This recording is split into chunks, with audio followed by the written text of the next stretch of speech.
গত ২০শে সেপ্টেম্বর শয়তানের নিঃশ্বাস দিয়ে আমার মায়ের সাথে যে ঘটনাটা ঘটে, সেখানে আমরা ভুক্তভোগী পরিবারের আমি সদস্য এবং আমি হচ্ছে এই মামলার বাদী।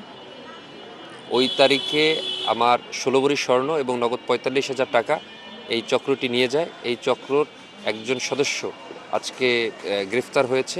এজন্য আমি থানায় এসেছি এবং এই চক্রের অন্যান্য যত সদস্য এবং এই সংক্রান্ত যারা কাজ করে এই সকল চক্রকে যাতে অতি দ্রুত ধরা হয়, হ্যাঁ, এটা ভুক্তভোগী পরিবারের পক্ষ থেকে আমার দাবি। এবং শুধু আমি না, এই চক্রটি আমার ঘটনা ঘটানোর পরেও আরও একাধিক ঘটনা বরিশালে ঘটিয়েছে এবং তার মামলা দায়ের হয়েছে থানায়। আপনারা শুনে থাকবেন যে শয়তানের নিঃশ্বাস, এর প্রেক্ষিতে আমাদের থানায় মামলা আছে।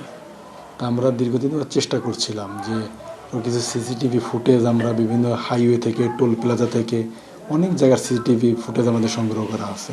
তাতে আমরা ফিজিক্যালি একটা লোককে শনাক্ত করতে পেরেছি। তো আস্তে আস্তে এইভাবে খোঁজখবর করতে করতে ওর কিছুটা নাম ঠিকানা সংগ্রহ করতে হবে।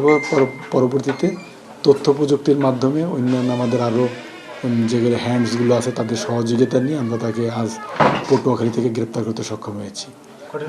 ওর নাম হলো নাসির গাজী।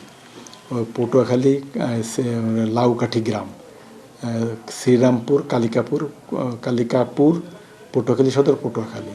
তো এখন আমরা ওকে চেষ্টা করতে, ওর যে ডকুমেন্ট যেগুলো আছে সিটি ফুটেজ, এগুলোর সামনে ওকে প্রদর্শন করে আমরা একটা টিম করে দিয়েছি অলরেডি, জিজ্ঞাসাবাদের টিম।